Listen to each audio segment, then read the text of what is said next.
السلام عليكم ورحمة الله وبركاته. الحمد لله رب العالمين، والعاقبة للمتقين على عدوان إلى الظالمين، ونصلي ونسلم على خاتم الأنبياء والمرسلين ولنبينا الحبيب محمد وعلى آله وصحبه أجمعين، ما بعد. يا أيها الذين آمنوا اتقوا الله حق تقاته ولا تموتن إلا وأنتم مسلمون.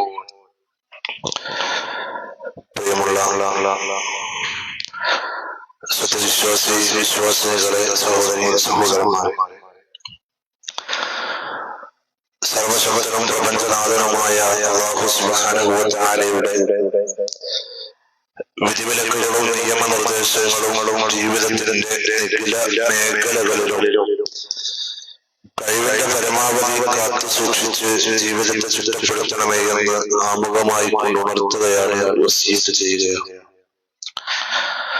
അല്ലാഹു സുബ്ഹാനഹു വ തആല ഈ പരിശുദ്ധമാക്കപ്പെട്ട റമദാനിൽ നമ്മൾ അനുഷ്ഠിക്കുന്ന നമ്മുടെ നോമ്പും, നമ്മുടെ ഖുർആൻ പാരായണങ്ങളും, ദിക്റുകളും, തസ്ബീഹുകളും, തഹ്ലീലുകളും, പ്രാർത്ഥനകളും, രാത്രി നമസ്കാരങ്ങളും എല്ലാം സ്വീകരിക്കുകയും നോമ്പുകാർക്ക് ഒരുക്കി വെച്ച റയ്യാൻ എന്ന കവാടത്തിലൂടെ പ്രവേശിക്കുന്ന യഥാർത്ഥ സത്യവിശ്വാസികളുടെ കൂട്ടത്തിൽ അല്ലാഹു നമ്മെ ഉൾപ്പെടുത്തി അനുഗ്രഹിക്കുമാറാവട്ടെ.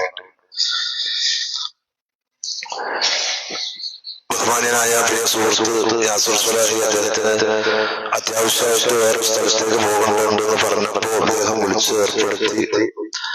ഏതായിരുന്നാലും പരിശുദ്ധമാക്കപ്പെട്ട റമദാനിന്റെ ദിനരാത്രങ്ങളിലൂടെ കടന്നു പോകുമ്പോ മനുഷ്യ സമൂഹത്തെ അത്ഭുതപ്പെടുത്തുന്ന, ഭീതി ഉണ്ടാക്കുന്ന, ഞെട്ടിപ്പിക്കുന്ന ഓരോ വാർത്തകളാണ് ദിനേരം നമ്മൾ കേട്ടുകൊണ്ടിരിക്കുന്നത്. ഇന്നലെയാണോ കേട്ടത്, അതിനും അത്ഭുതങ്ങൾ ഉണ്ടാക്കാൻ വാർത്ത തൊട്ടടുത്ത ദിവസം മണിക്കൂറുകൾ പിന്നിടുമ്പോഴേക്കും തൊട്ടടുത്ത വാർത്ത കേരളത്തിന്റെ കുടുംബ സാമൂഹിക രംഗം തളർന്നുകൊണ്ടിരിക്കുന്ന ഒരവസ്ഥയിലാണ് ഇന്ന് നമ്മളുള്ളത്. കൊലപാതകങ്ങളും ആത്മഹത്യകളും അഡിക്ഷനുകളും മ്യൂസിക്കുകളും ലിബറൽ ചിന്തകളും തുടങ്ങിയ ഓരോ സംഗതികളും കേരളത്തിന്റെ ഈ സമൂഹത്തിന്റെ വരും തലമുറയെ നശിപ്പിക്കുന്ന രീതിയിലേക്ക് ഒരു മഹാദുരന്തമായി കൊണ്ട് ഈ സമൂഹത്തെ നമ്മൾ കാണേണ്ടിയിരിക്കുന്നു. അവിടെയാണ് പരിശുദ്ധ റമദാൻ.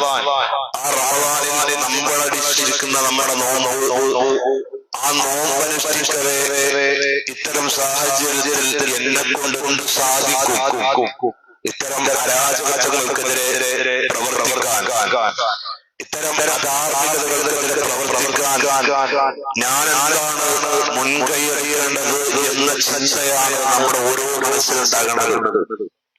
ഞാൻ സൂചിപ്പിക്കുന്നത്, ലോകത്തിൽ ഏകദേശം 4000 ചില്ലാനും മതങ്ങളുണ്ട് എന്നാണ് പുതിയ കണക്ക് പ്രകാരം റിപ്പോർട്ട്. ആ 4000 ചില്ലാനും മതങ്ങളിൽ ലോകത്തിൽ ഏറ്റവും കൂടുതൽ വിമർശിക്കപ്പെടുന്ന മതമാണ് ഇസ്ലാം. ലോകത്തിൽ ഏറ്റവും കൂടുതൽ വിമർശിക്കപ്പെടുന്ന ഗ്രന്ഥമാണ് വിശുദ്ധ ഖുർആൻ. ലോകത്തിൽ ഏറ്റവും കൂടുതൽ വിമർശിക്കപ്പെടുന്ന വ്യക്തിയാണ് സയ്യിദുനാ മുഹമ്മദ് റസൂലുള്ളാഹി സ്വല്ലല്ലാഹു അലൈഹി വസല്ലം. നമ്മൾ ആലോചിക്കുക, എന്തുകൊണ്ട് ഇസ്ലാം എന്ന മതം വിമർശിക്കുന്നു? എന്തുകൊണ്ട് ഒരു ഫേസ്ബുക്കിലോ ഒരു ട്വിറ്ററിലോ വാട്സപ്പിലോ ഒരു അക്കൗണ്ട് പോലും ഇല്ലാത്ത ലോകത്തിനെ വരെ ജീവിച്ചിരിക്കുന്നവരിൽ ആരും കാണുക പോലും ഇല്ലാത്ത ഒരു മുഖപരിചയം പോലും ഇല്ലാത്ത ഒരു വ്യക്തി ഇത്രമേൽ വിമർശിക്കപ്പെടണമെങ്കിൽ അതിനുള്ള കാരണം എന്താണ്? വിശുദ്ധ ഖുർആൻ ഇത്രയധികം ഗ്രന്ഥങ്ങളും നോവലുകളും കഥകളും എല്ലാം അടങ്ങിയ എത്രയോ സാഹിത്യ ഗ്രന്ഥങ്ങൾ സാമൂഹിക ചുറ്റുപാടിൽ ലഭിക്കുവാൻ സാഹചര്യമുണ്ടായിട്ടും എന്തുകൊണ്ട് വിശുദ്ധമാക്കപ്പെട്ട ഖുർആൻ വിമർശിക്കപ്പെടുന്നു എന്ന ചിന്ത നമ്മളിൽ ഉണ്ടാവണം. അവിടെയാണ് ഇസ്ലാമിന്റെ വിമർശനത്തെ, ഇസ്ലാമിന്റെ അധ്യാപനത്തെ, ഇസ്ലാം സമൂഹത്തിൽ ഉയർത്തിപ്പിടിക്കുന്ന മാനവിക മൂല്യത്തെ നമ്മൾ തിരിച്ചറിയാം. ലോകത്ത് ഒരുപാട് വിമർശനങ്ങൾ ഉണ്ടായിട്ടും ഇസ്ലാം ഇന്നും കൂടി വിമർശിക്കുക. ആലോചിച്ചു നോക്കൂ, ഈ കഴിഞ്ഞ ദിവസങ്ങളാണ് തറാവീഹ് കഴിഞ്ഞ് വരുന്ന ഒരു കുട്ടിയെ ജേസിനെ വിളിക്കാത്തതിന്റെ പേരിൽ അദ്ദേഹത്തെ ആ കുട്ടിയെ മർദ്ദിച്ചതെന്ന വാർത്ത നമ്മൾ വായിച്ചത്. ഈ സമൂഹത്തിനിടയിൽ ഇസ്ലാമിക അന്തരീക്ഷം പടവണമെങ്കിൽ, ഇസ്ലാമിക നിലപാട് വളരണമെങ്കിൽ ഒരുപക്ഷെ ഈ കഴിഞ്ഞ ദിവസങ്ങളിൽ നമ്മൾ കേട്ട വാർത്തകൾ നമുക്ക് കേൾക്കാൻ സാഹചര്യമില്ലായിരുന്നു. കാരണം ലോകത്തെ ഏറ്റവും കൂടുതൽ മാനവിക ദർശന മൂല്യങ്ങൾ ഉയർപ്പിടിക്കുന്നുണ്ട് ഖുർആൻ. കൊലപാതകങ്ങൾ, സ്വന്തം വീട്ടിലുള്ള 5 പേരെ മാതാപിതാക്കളെ ശ്രമിച്ചതടക്കം 6 പേരെ കൊലപ്പെടുത്താൻ ശ്രമിച്ച ഒരു വ്യക്തി താനെന്തോ അഭിമാനം ചെയ്തു എന്ന രീതിയിൽ മാധ്യമങ്ങൾക്ക് മുന്നിൽ തന്റെ അഭിമാനവേശം ധരിച്ചിരിക്കുന്ന ഒരു വ്യക്തി. സഹോദരങ്ങളെ, അവിടെയാണ് നമ്മൾ മാനവിക മൂല്യത്തിന് ഇസ്ലാം നൽകുന്ന ദർശനം പഠിക്കേണ്ടത്. വലിയ അഭിമാനത്തോടുകൂടി പറയാം, ഇതിലും വലിയൊരു സമൂഹമുണ്ടായിരുന്നു ജാഹിലിയൻ സമൂഹം. മദ്യത്തിലും മനുരാശിയിലും ചൂതാട്ടത്തിലും വ്യഭിചാരത്തിലും അമ്പുകോലുകളിലും ബലിപീഠങ്ങളിലും എല്ലാം ജീവിച്ച ഒരു സമൂഹം ഒരൊട്ടകമല്ലിന്റെ തോട്ടത്തിലേക്ക് പ്രവേശിച്ചാൽ അത് കാരണം വർഷങ്ങളോളം യുദ്ധം ചെയ്തിരുന്ന ഒരു സമൂഹം, കൊലപാതകങ്ങൾ തന്റെ സാമൂഹിക രംഗത്ത് വളർത്തിയെടുത്ത ഒരു സമൂഹം, മദ്യത്തിൽ പ്രണയിച്ച ഒരു സമൂഹം, താൻ മരിച്ചാൽ എന്റെ കബറിനരികിൽ ഒരു മുന്തിരിവള്ളി തൂക്കിയിട്ട് ആ മുന്തിരിവള്ളിയിലൂടെ ഇറങ്ങിയിരിക്കുന്ന മുന്തിരിച്ചാറുകൾ എനിക്ക് എന്റെ കബറിലറിയാൻ ആസ്വദിക്കണമെന്ന് പറഞ്ഞ ഒരു ജാഹിലിയൻ സമൂഹം, തന്റെ ഭാര്യമാരെ പരസ്പരം കൈമാറിയ സമൂഹം, കൊലപാതകങ്ങൾ ആവേശമാക്കിയിട്ടിരുന്ന ഒരു സമൂഹം, ആ സമൂഹത്തെ ഇസ്ലാമിക ദർശനമാണ്, വിശുദ്ധ ഖുർആനാണ് സമൂഹത്തിൽ മാനവ രക്ഷയ്ക്ക് പിന്നെ ഊന്നൽ നൽകിയതെന്ന് ചരിത്രം പഠിച്ചാൽ, വിശുദ്ധ ഖുർആൻ പഠിച്ചാൽ നമുക്കറിയാം. മുമ്പ് സ്പഷ്ടമായ ഒരു വഴികേടിലാണ് അവർ സമൂഹം. ആ സമൂഹത്തെ മാറ്റിയത് വിശുദ്ധ ഖുർആനാണ്. അക്ഷരജ്ഞാനമില്ലാത്ത, അറിവില്ലാത്ത ഒരു പ്രവാചകനെ നിയോഗിച്ചു ആ സമൂഹത്തിലേക്ക്. എന്നിട്ട് ആ സമൂഹത്തെ മാറ്റിയത് വിശുദ്ധ ഖുർആനാണ്. എന്റെ പ്രിയപ്പെട്ട സഹോദരങ്ങളെ, പള്ളിയിലിരിക്കുന്ന മുഴുവൻ സഹോദരങ്ങളും പറയാറുള്ളത് ഈ ഒരു സന്ദർഭത്തിൽ മുസ്ലിം സമൂഹമായ ഉണർന്ന് ചിന്തിക്കേണ്ട സന്ദർഭമാണ്. കാരണം റമദാനിൽ പോലും മുസ്ലിം നാമധാരികളായ ചെറുപ്പക്കാർ ഇത്തരം ഹറാമായ പ്രവർത്തനങ്ങളിലേക്കും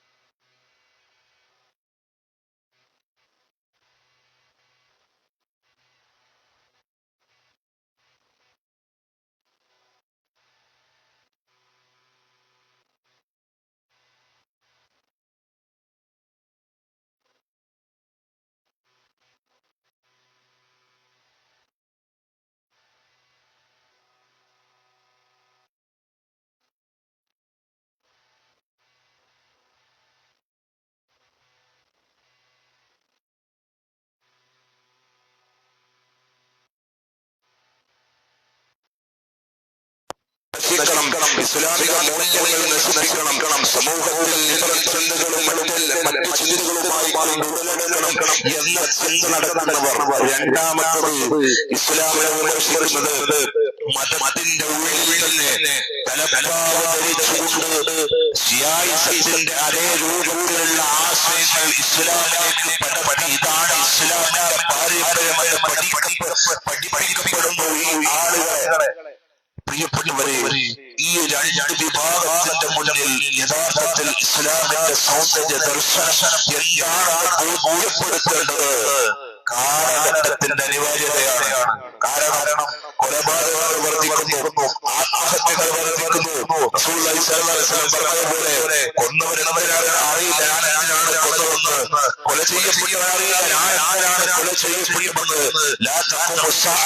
നാള് നടക്കുകയില്ല. അത്തരമൊരു സന്ദർഭം വരാതെ എന്ന് പ്രവാചകൻ പറഞ്ഞ ഒരു കാലഘട്ടത്തിലേക്ക് നമ്മൾ എത്തുമ്പോ പ്രിയപ്പെട്ടവരെ, ഇസ്ലാമിക വിമർശനങ്ങൾക്ക് മുന്നിൽ എന്താണ് ഇസ്ലാം ഉയർത്തിപ്പിടിക്കുന്ന മാർഗദർശനം, എന്തുണ്ട് പരിഹാരം? പ്രിയപ്പെട്ടവരെ, ഒന്നാമത്തതായി കൊണ്ട് പറയാനുള്ളത് വിശുദ്ധ ഖുർആനാണ് പരിഹാരം. വിശുദ്ധ ഖുർആനാണ് പരിഹാരം. വിശുദ്ധ ഖുർആനാണ് പരിഹാരം. മക്കയിൽ മദ്യം വിറ്റഴിച്ചിരുന്ന അബൂ തൽഹ പിന്നീട് മദ്യത്തിനെതിരെ സംസാരിക്കുന്ന മദ്യത്തിനെതിരെ തന്റെ ആയത്തുകളും ഹദീസുകളും ഉച്ചരിച്ച് മക്കയെ വിളിപ്പിച്ച അബൂ തൽഹ മക്കയിലെ ഏറ്റവും വലിയ മദ്യക്കച്ചവടക്കാരനായിരുന്നു. ഇസ്ലാം 3 ഘട്ടങ്ങളിലായിട്ടാണ് മദ്യത്തെ നിരോധിക്കുന്നത്. ആദ്യം പരിപൂർണമായി കൊണ്ടും ഇസ്ലാം മദ്യത്തെ നിരോധിച്ചിട്ടില്ല. ഘട്ടം ഘട്ടമായി കൊണ്ട് ഇസ്ലാം മദ്യത്തെ നിരോധിക്കുന്നു. അവിടെയും ഇസ്ലാമിന്റെ രീതിയുണ്ട്. നമ്മളറിയണം, ഇസ്ലാം ഒരു സംസ്കരിയ ഇബാദത്തിന്റെ വിഷയത്തിലല്ല, മറ്റു വിഷയങ്ങളിൽ നിരോധിക്കുമ്പോൾ ഒരു വ്യക്തിയിൽ നിന്നും ഒരു സമുദായത്തിൽ നിന്നും നമസ്കാരം നഷ്ടപ്പെടുത്തുന്നതുകൊണ്ട് പള്ളിയിലേക്ക് വരുമ്പോൾ മദ്യപിച്ചുകൊണ്ട് വരാൻ പാടില്ല. അവസാനം പിന്നീട് മദ്യം പരിപൂർണമായി കൊണ്ടും നിരോധിച്ചുകൊണ്ടുള്ള വിശുദ്ധ ഖുർആൻ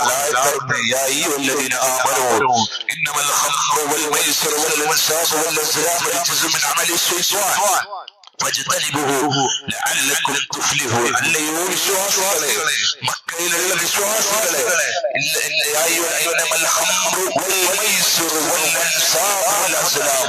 മദ്യവും ചൂതാട്ടവും അമ്പുകളും ബലിപീഠങ്ങളും എന്തുണ്ട് പരിഹാരം? ഇന്ന് ഉദ്യോഗസ്ഥരും പല മേധാവികളും അധികാരികളും ഇത്തരം അഡിക്ഷനുകൾപ്പെട്ട ആളുകൾക്ക് മുന്നിൽ, കുട്ടികൾക്ക് മുന്നിൽ, കൗമാരത്തിന്റെ മുന്നിൽ കനവിളിച്ചു നിൽക്കുമ്പോ വിശുദ്ധ ഖുർആൻ പറയുകയാണ്, മദ്യമെന്നത് റിജ്സുമിൻ അമലി ശൈത്വാൻ, അത് പിശാചിന്റെ പ്രവർത്തനമാണ്. ഒരു മതവിധിയാണ്. അത് നിങ്ങൾ ഒഴിവാക്കണം.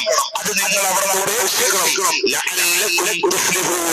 അത് കാരണം നിങ്ങൾ വിജയം പ്രാപിച്ചേക്കാം എന്ന് ഖുർആൻ തൊട്ടടുത്ത വിശുദ്ധ ഖുർആൻ ചേർത്ത് പറഞ്ഞു. എന്താണ് മദ്യം ഉണ്ടാക്കുന്ന വിപത്ത്?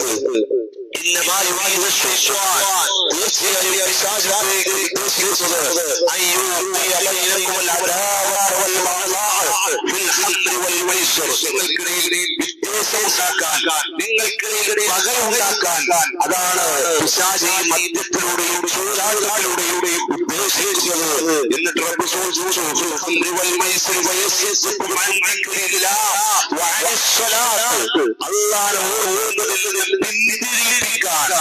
നമസ്കാരത്തിൽ നിന്ന് പിന്തിരിപ്പിക്കാനാണ് പിശാചി മദ്യത്തിലൂടെ ഇത്തരം ദുഷിച്ച പ്രവർത്തനങ്ങളിലൂടെ പിശാചി ചോദിച്ചുകൊണ്ട് നിങ്ങൾ അതിൽ നിന്ന് വിരമിക്കുന്നവരാണോ എന്ന് ഖുർആൻ ചോദിക്കുകയാണ്. പ്രിയപ്പെട്ടവരെ, വിശുദ്ധ ഖുർആൻ 1400 വർഷങ്ങൾക്ക് മുമ്പ് പഠിപ്പിച്ച മാനവ സമൂഹത്തിന് നൽകിയ വലിയൊരു സന്ദേശം ഇന്നത്തെ ചെറുപ്പക്കാരിൽ, ഈ കുട്ടികളുടെ വരും തലമുറയിൽ ഈ ഖുർആനിന്റെ ആശയങ്ങൾ ഉണ്ടായിരുന്നെങ്കിൽ ഇന്ന് ഈ കഴിഞ്ഞ ദിവസങ്ങൾ കേൾക്കേണ്ട കൊലപാതകങ്ങളുടെ വാർത്തകൾ ഒരുപക്ഷെ നമ്മൾ കേൾക്കുമായിരുന്നില്ല. പ്രിയപ്പെട്ടവരെ, അവിടെയാണ് പരിഹാരം നൽകേണ്ടത്. ഖുർആൻ പരിഹാരമാണ്. വിശുദ്ധ ഖുർആൻ പരിഹാരമാണ്. ആ ഖുർആൻ വരും തലമുറയെ പഠിപ്പിക്കേണ്ട വലിയൊരു ദൗത്യം നമുക്കുണ്ട്. ഇസ്ലാം വിമർശിക്കപ്പെടുമ്പോൾ, ഇസ്ലാമിന്റെ ആളുകളായി മാറുമ്പോൾ കൃത്യമായി കൊണ്ട് ഹിക്മയോടുകൂടി പ്രതികരിക്കാൻ നമുക്ക് കഴിയണം. വിശുദ്ധ ഖുർആൻ അല്ലാഹു സുബ്ഹാനഹു വ തആല പറഞ്ഞു, അല്ലാഹു യദഉ ഇലാ ദാരിസ് സലാം വയഹ്ദി മൻ സമാധാനത്തിന്റെ ഭവനത്തിലേക്ക് ആഹ്വാനം ചെയ്യുന്നു. നേരായ പാതയിലേക്ക് അവൻ തന്റെ ഇഷ്ടപ്രകാരം നൽകുന്നു എന്ന് ചോദിച്ചാൽ നിങ്ങൾ ഹിക്മയോടുകൂടി നല്ല രീതിയിലാണ് മറ്റുള്ളവരോട് പ്രതികരിക്കേണ്ടത്. മതത്തെ പരിഹസിക്കുമ്പോ മാന്യമായ രീതിയിൽ ഇടപെടാൻ പ്രിയപ്പെട്ട സഹോദരങ്ങളെ നമുക്ക് കഴിയേണ്ടതുണ്ട്. ആ രീതിയിൽ ഈ മതത്തിന്റെ ആശയങ്ങളെ മറ്റുള്ളവർക്ക് പറഞ്ഞു കൊടുക്കാൻ, പകർത്തി കൊടുക്കാൻ നമ്മളെ കൊണ്ട് സാധിക്കേണ്ടതുണ്ട്. അല്ലാഹുവിന്റെ റസൂൽ സ്വല്ലല്ലാഹു അലൈഹി വസല്ലമ അവിടുന്ന് ഈ രണ്ട് രീതിയിലുള്ള വിമർശനങ്ങൾ നേരിട്ടയാളാണ്. മക്കയിൽ നിന്ന് മക്ക മുശ്രിക്കുകളുടെ ഇടയിൽ നിന്ന് ഈ മതത്തിന്റെ അകത്ത് നിന്ന് മതത്തെ ചീത്ത വിളിക്കുന്ന, മതത്തെ പരിഹസിക്കുന്ന, മതത്തിന്റെ ഇബാദത്തുകളെ ആക്ഷേപിക്കുന്ന പരിഹാസങ്ങളും, അതേ രീതിയിൽ മതത്തിന്റെ പുറത്ത് നിന്ന് ഈ മതത്തെ തളർത്താൻ ശ്രമിക്കുന്ന രണ്ട് രീതിയിലുള്ള പരിഹാസങ്ങൾ നേരിട്ടയാളായിരുന്നു സയ്യിദുനാ മുഹമ്മദ് റസൂലുള്ളാഹി സ്വല്ലല്ലാഹു അലൈഹി വസല്ലം. അവിടെ പ്രവാചകൻ സ്വീകരിച്ച നിലപാട് സ്വീകരിക്കാൻ നമ്മളെ കൊണ്ട് കഴിയണം. എന്തെങ്കിലും തെറിവിളിക്കുമ്പോ, ആക്ഷേപിക്കുമ്പോ, ചീത്ത വിളിക്കുമ്പോ അതേ നാണയത്തിൽ തിരിച്ചടിക്കുക എന്നുള്ളത് വിശ്വാസിയെ സംബന്ധിച്ചിടത്തോളം അവർ യോജിച്ച പണിയല്ല. വിശുദ്ധ ഖുർആനിന്റെ ആശയങ്ങൾ കേട്ടിട്ടാണ് പ്രവാചകൻ സ്വല്ലല്ലാഹു അലൈഹി വസല്ലമയുടെ കാലത്തുണ്ടായിരുന്ന സ്വഹാബത്ത് മുഴുവനും വിശുദ്ധ ഖുർആനിന്റെ ആശയങ്ങൾ കേട്ടിട്ടാണ് ഈ മതത്തിനോട് ചായ്വ് വന്നത്. പിന്നീട് ഇസ്ലാം സ്വീകരിച്ചതെന്ന് ചരിത്രം പഠിക്കുമ്പോൾ നമുക്കറിയാം. ചന്തയിലേക്ക് കടന്നു വന്ന് ഒരു പാവപ്പെട്ട കച്ചവടക്കാരൻ തന്റെ രാവിലെ കച്ചവടത്തിനൊരുങ്ങുന്നുള്ളൂ. രാവിലെ കച്ചവടത്തിനൊരുങ്ങുന്ന സന്ദർഭത്തിൽ പണം ആവശ്യപ്പെടും. അദ്ദേഹത്തിന്റെ കയ്യിൽ ഒന്നും ഉണ്ടാവില്ല, അദ്ദേഹത്തിന്റെ കയ്യിൽ ഒന്നും കൊടുക്കാണ്ടാവില്ല. ഉമർ ഇബ്നു ഖത്താബ് റളിയല്ലാഹു അൻഹു രണ്ടാമത്തെ ഒരു ചോദ്യത്തിന് അവിടെ തയ്യാറാവില്ല. ക്രൂരനായി കൊണ്ട് ഒരു മനസ്സാക്ഷി, ഒരു മനസ്സിന്റെ അകത്തളങ്ങളിൽ ഒരു മനസ്സാക്ഷി പോലും ഇല്ലാതെ അദ്ദേഹത്തെ അവിടെ വെച്ച് കൊല്ലും. അദ്ദേഹത്തെ കൊന്ന് തന്റെ കയ്യിലെ ചെറുവിരൽ അറുത്ത് ആ കഴുത്തിലൂടെ രക്തമാർന്ന കുടൽമാല തൂക്കി ഉക്കാള ചന്തയുടെ തെരുവോരങ്ങളിൽ നടന്ന ഉമർ ഇബ്നു ഖത്താബ് റളിയല്ലാഹു അൻഹു പിന്നീട് ഇസ്ലാമിക സാമ്രാജ്യത്തിന്റെ രണ്ടാമത്തെ ഖലീഫയായിട്ട് ഉമർ ഇബ്നു ഖത്താബ് റളിയല്ലാഹു മാറിയത് എങ്ങനെയാണെന്ന് ചോദിക്കുമ്പോഴാണ്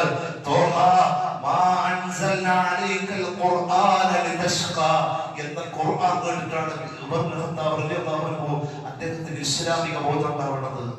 പ്രിയപ്പെട്ട സഹോദരങ്ങളെ, ഈ പള്ളിയിലിരിക്കുന്ന മുഴുവൻ ആളുകളോടും നസീഹത്തായിക്കൊണ്ട്, ഉപദേശമായിക്കൊണ്ട് പറയാനുള്ളത്, ഖുർആൻ മക്കളെ പഠിപ്പിക്കണം, വരുന്ന തലമുറയെ പഠിപ്പിക്കണം.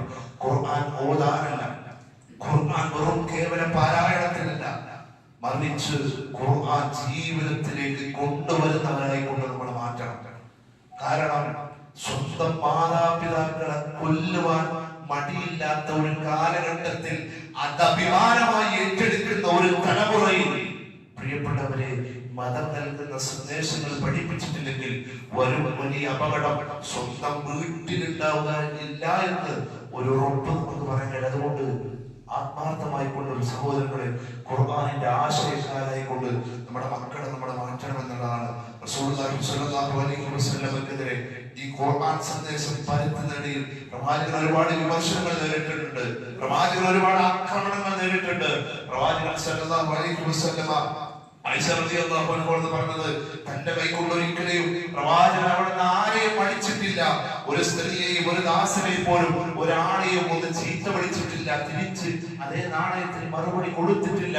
പ്രവാചകൻ മുഹമ്മദ് റസൂലുള്ളാഹി സ്വല്ലല്ലാഹു അലൈഹി വസല്ലം മറിച്ച് ആ ഖുർആനിന്റെ ആളുകളായി മാറി. റസൂലുള്ളാഹി സ്വല്ലല്ലാഹു അലൈഹി വസല്ലം മരണപ്പെട്ടു.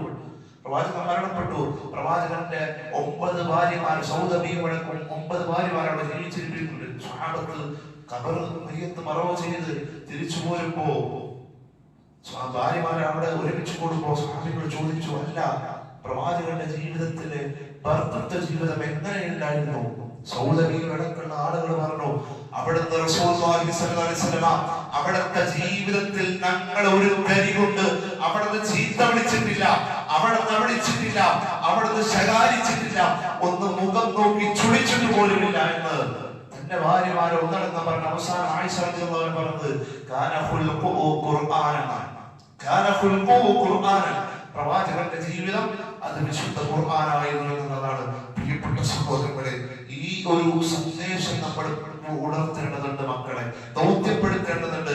ഖുർആൻ പഠിപ്പിക്കുമ്പോ തീർച്ചയായും നമ്മളിൽ ഉണ്ടാകേണ്ട ഒരു സ്വഭാവമാണ് ക്ഷമ എന്നുള്ളത്. കാരണം ഖുർആനിന്റെ അധികാരെ കുറിച്ച് അല്ലാഹ് പറഞ്ഞത് അവർ ക്ഷമിക്കുന്നവരാണെന്നാണ്. കാരണം ഒരുപക്ഷെ നമ്മുടെ വിശ്വാസത്തിലേക്ക്, നമ്മുടെ സമീപനത്തിലേക്ക്, നമ്മുടെ ചുറ്റുപാടിലേക്ക് നമ്മൾ ആളുകളെ സ്വീകരിക്കുമ്പോൾ അതേപടി സ്വീകരിച്ചണമെന്ന് കൊള്ളില്ല. ദീനിൽ ബലപ്രയോഗമില്ല. ആ ദീന് സന്ദേശം മറ്റുള്ളവർക്ക് എത്തിക്കുമ്പോ ഒരുപക്ഷെ നമുക്ക് ആക്ഷേപങ്ങൾ ഉണ്ടാകാം, പരിഹാസങ്ങൾ ഉണ്ടാകാം, തെരുവിളുകൾ ഉണ്ടാകാം, അടികൾ ഉണ്ടാകാം. നമ്മുടെ മുൻഗാമികൾ ചരിത്രം പഠിക്കുമ്പോൾ നമുക്കറിയാം, മുൻഗാമികൾ സ്വീകരിച്ച നിലപാടായിരുന്നു അവിടെ നമുക്ക് ക്ഷമിക്കാൻ കഴിയണം. പ്രവാചകന്റെ ജീവിതം അങ്ങനെയാണ്, റസൂലുള്ളാഹി സ്വല്ലല്ലാഹു അലൈഹി വസല്ലം ജീവിതം അങ്ങനെയാണ്. അവിടെ ക്ഷമിക്കാൻ കഴിയുന്നവരാണ് യഥാർത്ഥത്തിൽ വിശ്വാസി.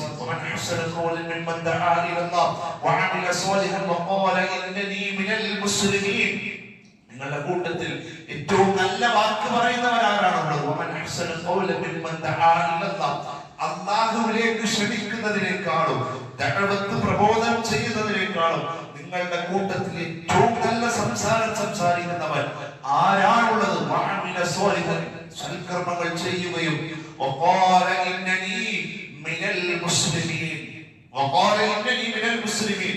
ഞാൻ മുസ്ലിങ്ങളുടെ കൂട്ടത്തിലാണെന്ന് പറയുകയും ചെയ്യുന്നവനേക്കാൾ ഏറ്റവും നല്ല വാക്ക് പറയുന്നവൻ നിങ്ങളുടെ കൂട്ടത്തിൽ ആരാണുള്ളത് എന്ന് വിശുദ്ധ ഖുർആൻ ചോദിക്കുക. പ്രിയപ്പെട്ട സഹോദരങ്ങളെ, മൂന്ന് കാര്യങ്ങൾ. ഒന്ന്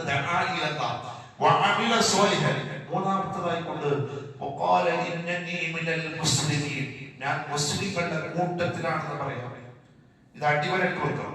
ഞാൻ മുസ്ലിങ്ങളുടെ കൂട്ടത്തിലാണെന്ന് പറയുക എന്ന് പറയുമ്പോ നമ്മൾ വിചാരിക്കും മുസ്ലിമിനാണ്, ഞാൻ പേര് കൊണ്ടിന്റെ പേര് ആളാണല്ലോ, മുസ്ലിങ്ങളുടെ കൂട്ടത്തിലാണ് സ്കരിക്കാൻ പറ്റുന്നല്ലോ എന്നൊക്കെ നമ്മൾ പറയും. യഥാർത്ഥത്തിൽ എന്റെ ജീവിതത്തിൽ ഒരു സുഹൃത്തിനോട് പറഞ്ഞ ഒരു അനുഭവമുണ്ട്. പഠിക്കുന്ന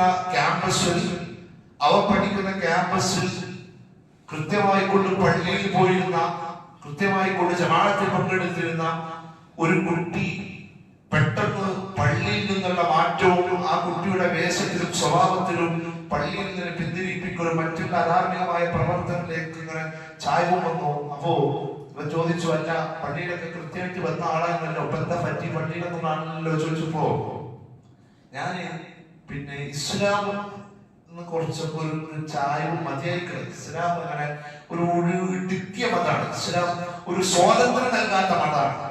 പലപ്പോഴും പല കുട്ടികളോടൊക്കെ നമുക്ക് സംസാരിക്കുന്ന നമ്മള് സംസാരിച്ചിരുന്ന ഒരു സംഗതിയാണ്. അപ്പോ അവൻ ചോദിച്ചു, എന്താണ് അങ്ങനെ തോന്നാനുള്ള കാരണം എന്താ? ഇസ്ലാം ഒരു ഇടുക്കിയ മതം ആണ് എന്ന് നിനക്ക് തോന്നിയ ഒരു സംഗതി എന്താണ്? അപ്പൊ അവൻ പറഞ്ഞു, ഇസ്ലാമിൽ അന്യ സ്ത്രീകളുമായി കൊണ്ടുള്ള സംസാരത്തിന് ഇസ്ലാം അനുവദിക്കുന്നില്ല, സ്ത്രീകളുമായി കൊണ്ടുള്ള സ്വാതന്ത്ര്യത്തിന് അനുവദിക്കുന്നില്ല, മാത്രമല്ല തുടങ്ങിയ ഓരോരോ ന്യായങ്ങൾ പറഞ്ഞുകൊണ്ട് ഇസ്ലാമിനെ കുറിച്ച് കുറ്റം പറയാൻ പറഞ്ഞു. അപ്പോ ഇവൻ എന്നോട് ഈ കാര്യങ്ങൾ സംസാരിച്ചപ്പോ അത്ഭുതം തോന്നി. പള്ളിയിലേക്ക് കൃത്യമായി വന്ന ഒരു കുട്ടിയെ മാറ്റി ചിന്തിപ്പിച്ചത് എന്താണെന്ന് ചോദിക്കണം. പ്രിയപ്പെട്ടവരെ, നമ്മൾ ആലോചിക്കണം. നമ്മുടെ മക്കളൊക്കെ കൃത്യമായിട്ട് പള്ളിക്ക് വരുന്നുണ്ട്. നമ്മൾ ആലോചിക്കുക, ഇന്ന് ഏറ്റവും കൂടുതൽ ക്യാമ്പസ് സ്ഥലങ്ങളെ തട്ടമിട്ട് പറക്കുന്ന ഇത്തരം ചിന്തകളുണ്ട്. ശക്തമായി കൊണ്ട് ഖുർആനിക ആശയം നൽകിയില്ലെങ്കിൽ വലിയ അപകടം സൃഷ്ടിക്കുമെന്നതിൽ യാതൊരു സംശയമില്ല. കാരണം ലിബറലിസത്തിന്റെ ചിന്തകൾ, മറ്റു മറുപുറത്ത് ലഹരിയും അതുമായി ബന്ധപ്പെട്ട അഡിക്ഷനുകളും ആ ഒരു തലമുറയിൽ ജനിക്കുമ്പോ ഈ ലിബറലിസത്തിന്റെ ചിന്തകൾ എന്ന് പറയുമ്പോൾ വലിയ ഗൗരവത്തോടുകൂടി കാണേണ്ടത്. ഞാൻ മദ്രസ പഠിപ്പിക്കുന്ന സന്ദർഭത്തില് ഒരു പെൺകുട്ടിയോട് ചോദിച്ചു, പിന്നെ ഈ പെൺകുട്ടിയുടെ സംസാരത്തിലൊക്കെ ഇപ്പോ ഈ BTSുമായി ബന്ധപ്പെട്ട കൊറിയൻ സംസ്കാരവുമായി ബന്ധപ്പെട്ടുകൊണ്ട് ഉള്ള ഒരു വേഷവും ആ കുട്ടിക്ക് അതുമായി സമീപനുണ്ട് എന്ന് ആ കുട്ടിയുടെ സംസാരത്തിൽ തോന്നിയപ്പോ ആ കുട്ടിയുടെ വാട്സപ്പിലേക്ക് ഞാൻ അതുമായി ബന്ധപ്പെട്ട് അതിനെ എതിർക്കുന്ന ഒരു പ്രാസംഗികന്റെ പ്രസംഗം ഇട്ടെടുത്തു. തൊട്ടടുത്ത ദിവസം കുട്ടി മദ്രസ വന്ന് പറഞ്ഞാൽ ഉസ്താദ് എന്ത് പരിപാടി കാട്ടി. ഞാൻ ചോദിച്ചു, എന്തിനാ ചെയ്തത്? അല്ല, അങ്ങനെ എന്തിനാണ് ആ വീഡിയോ വാട്സപ്പിലിട്ട്? അത് ഉമ്മാണല്ലോ കണ്ടത്. ഉമ്മ എന്നോട് പറഞ്ഞു, പിന്നെ ഒന്നുമില്ലാതെ ഉസ്താദ് അങ്ങനെ ഒരു വീഡിയോ ആയിക്കോളേണ്ട ചോദിച്ചു. ഞാൻ ചോദിച്ചു, ഒരു ബ്രിട്ടീഷ് ചിന്ത എന്റെ ചിന്തയിലേക്ക് വന്നിട്ടുണ്ടെങ്കിൽ അതല്ല, അത് തെറ്റാണെന്ന് ബോധ്യപ്പെടുത്താനാണ് ഞാൻ ഇട്ടത്. അത് എന്റെ ഉമ്മാക്ക് വരെ ബോധ്യമായി. എന്താ എനിക്ക് ബോധ്യമാവത്തെ ചോദിച്ചപ്പോ ആ കുട്ടി പറഞ്ഞേ അല്ല ഉസ്താദ്, ഈ ഇസ്ലാം എന്ന് പറഞ്ഞാൽ ഇങ്ങനെ പെണ്ണുങ്ങൾക്ക് ഒരു സ്വാതന്ത്ര്യം നൽകൂല, പെണ്ണുങ്ങൾക്ക് ഒരു ഇതുമില്ല, പെണ്ണുങ്ങൾക്ക് മുടി വെട്ടി. ഇപ്പൊ കഴിഞ്ഞ ദിവസം ഇവിടെ തിരൂരിൽ 2 പെൺകുട്ടികൾ പോയല്ലോ. എന്താ കാരണം ചോദിച്ചപ്പോ പറഞ്ഞത്, എന്നെ മുടി വെട്ടാനും അതുപോലെ എന്നെ ചികിത്സിക്കാനും എന്റെ വാപ്പ അനുവദിക്കൂല, അതുകൊണ്ടാണ് ഞാൻ അത്രയും കയറി പോരുന്ന. പ്രിയപ്പെട്ട സഹോദരങ്ങളെ, ഈ ഒരു തലമുറയിലേക്ക് നമ്മുടെ മക്കള് ചിന്തകളെത്തി. ആ കുട്ടി അവസാനം ഇസ്ലാമിനെ പറിച്ചൊന്ന് വിമർശിക്കുക. മദ്രസ പഠിക്കേണ്ട കുട്ടി മദ്രസയിൽ തന്നെ ഇസ്ലാമിക വിമർശനം കുട്ടിയുടെ ചിന്തയിലേക്ക് എത്തിയിട്ടുണ്ടെങ്കിൽ അതിന്റെ അപകടത്തിലാണെന്ന് ആലോചിക്കണം. എത്രയോ കുട്ടികൾക്കുണ്ട് പലപ്പോഴും ഈ ചിന്തകൾ, പലപ്പോഴും ക്യാമ്പസ് സ്ഥലങ്ങളിൽ വരെ വളരെ വളർന്നുകൊണ്ടിരിക്കുകയാണ്. ഈ കഴിഞ്ഞ 9ാം ക്ലാസ്സിലെ പാഠപുസ്തകത്തിലാണ് ഈ ലിബറലിസത്തിന്റെ ചിന്തയുമായി ബന്ധപ്പെട്ടുകൊണ്ട് അതിനെ അനുകൂലിച്ചുകൊണ്ട് പാഠങ്ങൾ വരെ നമ്മുടെ രാജ്യത്തിന്റെ, നമ്മുടെ നാട്ടിലെ സർക്കാരുകൾ ഇറക്കുമ്പോ അതിനെതിരെ ശക്തമായി കൊണ്ട് പറയാൻ നമുക്ക് കൊണ്ട് കഴിയണം. ഇസ്ലാം പഠിപ്പിക്കാൻ വേണം, വേറെ ഒരു പരിഹാരമില്ല. പലപ്പോഴും ഈ കഴിഞ്ഞ മാസങ്ങളിലായിക്കൊണ്ട് ഈ റമദാന്റെ തൊട്ട് മുമ്പ് ഒരു ക്ലാസ്, കുട്ടികൾക്കുള്ള ഒരു ക്ലാസ് ഉണ്ടായിരുന്നു. ആ ക്ലാസ്സിൽ സംസാരിച്ച് വീട്ടിലേക്ക് പോയിട്ട് ഒരു രക്ഷിതാവിനെ വിളിച്ചു. അല്ല, കുട്ടികൾക്ക് ഖുർആൻ പഠിക്കാന്, ഖുർആന്റെ ആശയങ്ങൾ ഉൾക്കൊള്ളാൻ, ഇസ്ലാമിന്റെ ചിട്ടവട്ടകളെ പഠിപ്പിക്കാനും വല്ല പരിഹാരമുള്ള സാധിച്ചു. ഞാൻ പറഞ്ഞു, ഒരുപാട് പരിഹാരമുണ്ട്, ഒരുപാട് മാർഗങ്ങളുണ്ട്. നമ്മുടെ സോഷ്യൽ മീഡിയ ഉപയോഗിക്കാം, അതിന് പറ്റിയ സാഹചര്യങ്ങളുണ്ട്, ഒക്കെ നമുക്ക് ഉപയോഗപ്പെടുത്താം എന്ന് പറഞ്ഞപ്പോ അതിന് ഞാനുമായി ബന്ധപ്പെട്ട് അറിയുന്ന ആളുകളുണ്ട്, ഖുർആൻ പഠിപ്പിക്കുന്ന സെന്ററുകളുണ്ട്, നിങ്ങൾക്കൊക്കെ വേണ്ട ഉപയോഗിക്കാം. അപ്പൊ എന്നോട് അയാൾ പറയാം, അല്ല വെറുതെ ഖുർആൻ പഠിച്ചിട്ട് ഖുർആൻ പഠിക്കലുണ്ട്, പക്ഷെ ആ ഖുർആനിലെ ജീവിതത്തിൽ, ആ ഖുർആനിന്റെ ജീവിതത്തിലേക്ക് എത്തിപ്പെടാൻ, ആ ജീവിതത്തിലേക്ക് കൊണ്ടുവരാൻ അവനെ കൊണ്ട് പറ്റില്ല. അതിനെന്തെങ്കിലും പരിഹാരം ഉണ്ടോ? ഞാൻ പറഞ്ഞു, അതിനുള്ള കുട്ടി നന്നാവല്ല, അതെന്നെ കൊണ്ടൊന്നും ചെയ്യാൻ പറ്റില്ല. കാരണം എന്താണ്? കാരണം നമ്മളെ സംബന്ധിച്ചിടത്തോളം നമ്മളെ ആ ദർശന ബോധം മക്കളെ പഠിപ്പിക്കുക എന്നുള്ളത് വലിയ ഗൗരവമുള്ള വിഷയമാണ്. അത് വെറുതെ ചെറിയ മക്കളോട് വിളിച്ചിട്ട്, ചെറിയ മോനെ വിളിച്ചിട്ട്, വീട്ടിലൊക്കെ ചെറിയ മക്കളെ വിളിച്ചിട്ട് ചോദിച്ചുകൂടി, അല്ല മോനെ, ഈ ആണും തമ്മിൽ വിവാഹം ചെയ്യുമായി ബന്ധപ്പെട്ട് എന്താ മോനെ അഭിപ്രായം? വേണ്ട, പെൺകുട്ടികളെ വിളിച്ചു ചോദിച്ചില്ല. അല്ല, ഒരു പെണ്ണും കല്യാണം കഴിച്ചാൽ എന്താണ് എന്റെ അഭിപ്രായം? വെറുതെ നമ്മൾ ചോദിച്ചു നോക്കി. അവിടെ വിളിച്ചു, ചിലപ്പോ പറഞ്ഞേക്കാം, അതിന് കുഴപ്പമൊന്നുമില്ല, എനിക്കെന്താ സമ്മതം കഴിച്ചോടെ. ആ ഒരു ചിന്തയിലേക്ക് നമ്മുടെ മക്കളെ ചിന്തെത്തിയിട്ടുണ്ട്. ആ ചിന്തയിൽ നിന്ന് എന്താണ് വിവാഹത്തിന്റെ ശുദ്ധിയെന്നും കുടുംബ ജീവിതത്തിന്റെ പ്രാധാന്യം എന്താണെന്നും പഠിപ്പിക്കണം, തലമുറയെ പഠിപ്പിക്കണം. ലഹരിയുമായി ബന്ധപ്പെട്ടൊക്കെ വലിയ പ്രശ്നങ്ങൾ ഈ ലഹരിയിലേക്ക് തുടങ്ങുന്നതുമായി ബന്ധപ്പെട്ട വിഷയമുണ്ട്. ചെറിയ കുട്ടികൾ കഴിഞ്ഞ ദിവസമാണ് ലഹരിക്കെതിരെ ക്ലാസ് എടുക്കുന്ന ഒരാൾ ലഹരിക്കടിയിൽ അദ്ദേഹത്തിന് പിടിപെട്ടത്. ഞാൻ പറഞ്ഞത്, ഈ ലഹരിയൊക്കെ മക്കളുടെ ചിന്തയിലേക്ക് എത്തുന്നതിന് ഒരു കാരണം കൂടെ ഉണ്ട്. ഇസ്ലാമിന്റെ ചിന്ത പോകുന്നു എന്നത് മാത്രമല്ല, മറിച്ച് നമ്മുടെ സ്വഭാവത്തിൽ, നമ്മുടെ കുടുംബാന്തരീക്ഷത്തിൽ വലിയ സ്വാധീനം മക്കൾ ലഹരിക്കടിമപ്പെടുന്നതിന് കാരണമുണ്ട്. നമ്മുടെ കുടുംബത്തിൽ, നമ്മുടെ സംസാരം, നമ്മുടെ ഭാര്യ, നമ്മുടെ ഭാര്യമാരുമായിട്ട്, നമ്മുടെ കൂടെയുള്ളവരുമായിട്ട്, നമ്മുടെ മക്കളുമായിട്ട് ഇടപഴകുന്നതിൽ, ആ ഇടപഴക്കത്തിൽ മക്കളുടെ സ്വാഭാവികത നഷ്ടപ്പെടാൻ സാധ്യതയുണ്ടെങ്കിൽ ആ കുട്ടി പിന്നീട്, ആ കുട്ടിക്ക് മാനസിക സ്വസ്ഥത ഉണ്ടായിട്ട് ആ കുട്ടി എത്തിപ്പെടുന്നത് ഇത്തരം വലിയ ലഹരിയിലും ചിന്തകളിലും. ഞാൻ പറഞ്ഞത്, ഇതൊക്കെ വരും തലമുറയെ മതത്തിന്റെ ആശയങ്ങൾ പഠിപ്പിക്കുക എന്നത് മാത്രമാണ്. പഠിപ്പിക്കുക മാത്രമല്ല, പലപ്പോഴും പല ആളുകളും ഒരു അറബിക് കോളേജിലോ അല്ലെങ്കിൽ മദ്രസയിലോ അല്ലെങ്കിൽ വേറെ എന്തെങ്കിലും ചേർത്താൽ ആ കുട്ടിയോടുള്ള മതബാധ്യതകൾ മുഴുവൻ ഞാൻ നിർവഹിച്ചു എന്ന് തെറ്റിദ്ധരിക്കുന്ന ആളുകളുണ്ട്. പലപ്പോഴും പല ആളുകളെ എനിക്കറിയാം, 2 കൊല്ലായിട്ട് അറബിക് കോളേജിൽ കൊണ്ടാക്കിയിട്ട് 2 കൊല്ലായിട്ട് മകനെ കാണാൻ വരാത്ത വാപ്പാനേക്കാരെ. ഞാൻ ചോദിക്കുന്നത്, പ്രിയപ്പെട്ടവരെ, ഇതാണോ മക്കളോടുള്ള ഉത്തരവാദിത്വം? ഇതാണോ മക്കള് ഒരു സ്ഥാപനത്തിലേക്ക് അല്ലെങ്കിൽ ഒരു സ്ഥലത്തേക്ക് ദീനുമായി ബന്ധപ്പെട്ട് ചേർത്തു അല്ലെങ്കിൽ കൊണ്ടാക്കി നമ്മുടെ ഉത്തരവാദിത്വം തന്നിട്ടില്ല? ശുദ്ധ ഖുർആൻ പറഞ്ഞു, നിങ്ങൾ സ്വന്തം ശരീരത്തെ നരകത്തിൽ നിന്ന് രക്ഷിക്കുന്നതോടുകൂടെ നിങ്ങളുടെ അഹിലുകാരെ നിങ്ങൾ രക്ഷിക്കണം, മാതാപിതാക്കളെ രക്ഷിക്കണം, മക്കളെ രക്ഷിക്കണം, സഹോദരങ്ങളെ രക്ഷിക്കണം. നിങ്ങളുടെ കുടുംബത്തിൽ ആരെ കണ്ടോ അവരൊക്കെ രക്ഷപ്പെടുത്തേണ്ട ബാധ്യത ഉണ്ട്.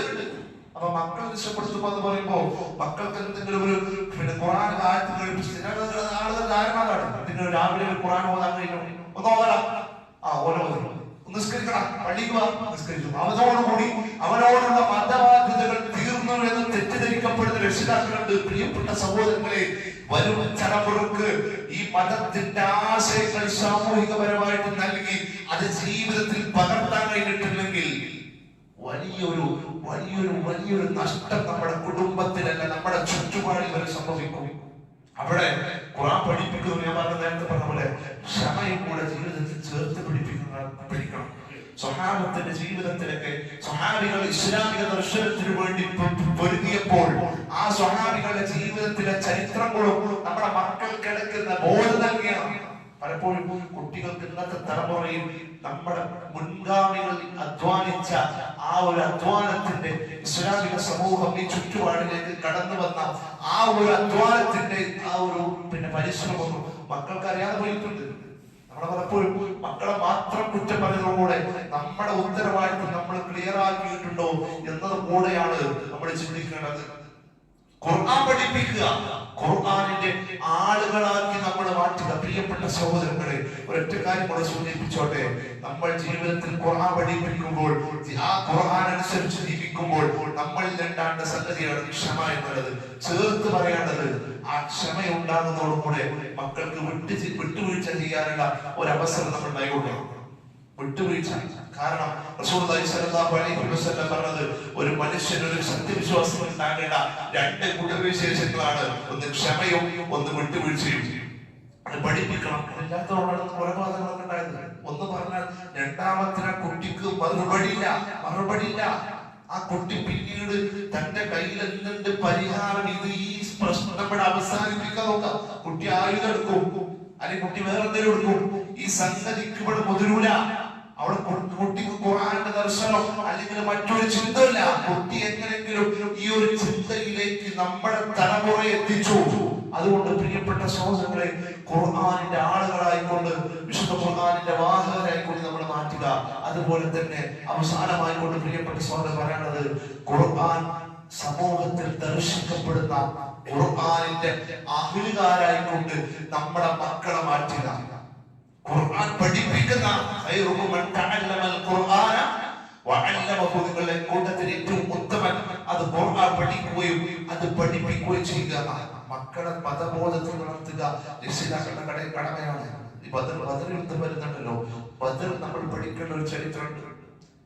ബദർ യുദ്ധത്തിൽ ഹാരിസത്ത് ബിൻ സുറാഖ എന്ന ഉമ്മ തന്റെ രണ്ട് മക്കളെ ബദറിലേക്ക് പറഞ്ഞയക്കുന്ന ചരിത്രം ഇസ്ലാമിക ലോകത്ത് നമുക്കറിയാം.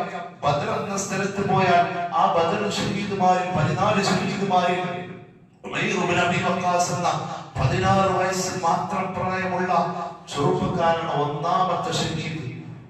ആ ഉമൈർ ഇബ്നു അബീ വഖാസിനെ ഹാരിസത്ത് ബിൻ ഉമ്മ സുറാഖ എന്ന ഉമ്മ ബദറിന് പറഞ്ഞേക്കുന്നത് എങ്ങനെയാണ്?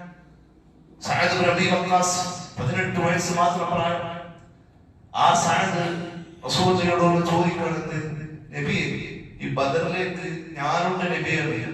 കാരണം നമ്മുടെ തലമുറയിലെ മക്കളും 18 വയസ്സ് പ്രായമുള്ള സ്വഹാബത്തിന്റെ ജീവിതത്തിൽ അവരുടെ ജീവിതവും ഒന്ന് യുദ്ധത്തിനാണ്. ഇസ്ലാമിക സമൂഹത്തിന്റെ ഇസ്ലാമിക സന്ദേശം ആളുകൾക്കെതിരെ ശക്തപ്പെടുത്താൻ അവിടെ യുദ്ധത്തിന് പോകുന്നു, ഇന്നിവിടെ കൊലപ്പെടുത്തുന്നു. രണ്ടുമുള്ള വ്യത്യാസം നോക്കണം. പ്രവാചകനോട് പറയുന്നത്, നബി താങ്കളുടെ കൂടെ ബദറിലേക്ക് വരാൻ വല്ലാത്ത ആഗ്രഹമുണ്ട്. അപ്പോ പ്രവാചകൻ പറഞ്ഞു, ഇല്ല പറ്റൂല, ചെറിയ കുട്ടിയാണ്, വീട്ടിലേക്ക് പോകും. സഅദ് ഇബ്നു അബീ വഖാസ് വീണ്ടും പറഞ്ഞു, നബിയെ താങ്കളുടെ കൂടെ ബദറിന് യുദ്ധത്തിന് വരാൻ വല്ലാത്ത ആഗ്രഹമുണ്ട്. പോകുന്നത് കല്യാണത്തിന് കളിയാട്ടത്തിന് മറ്റേത് പ്രവർത്തന യുദ്ധത്തിന്.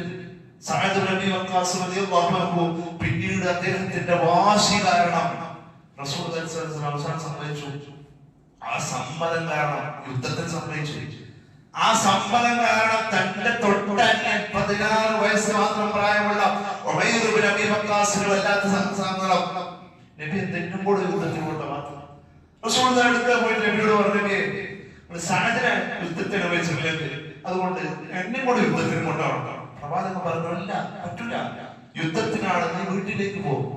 പ്രവാചകൻ സല്ലല്ലാഹു അദ്ദേഹത്തെ വീണ്ടും വിളിച്ചു സമ്മതിച്ചില്ല. പിന്നെ അദ്ദേഹം ഉമൈറിന്റെ ആ ഒരു കണ്ണീരിന് മുമ്പിൽ, ആ ഒരു പിടിവാശിക്ക് മുമ്പിൽ ഉമൈർ ഇബ്നു അബീ വഖാസ് റസൂലുള്ളാഹിയോട്, എന്റെ ജ്യേഷ്ഠൻ സഅദിനെ താങ്കളുടെ മുന്നിൽ മൽപിടുത്തത്തിൽ തോൽപ്പിച്ചു തരാം നബിയെ, എങ്ങനെയെങ്കിലും എന്നെ ബദറിൽ കൊണ്ടുപോകണം.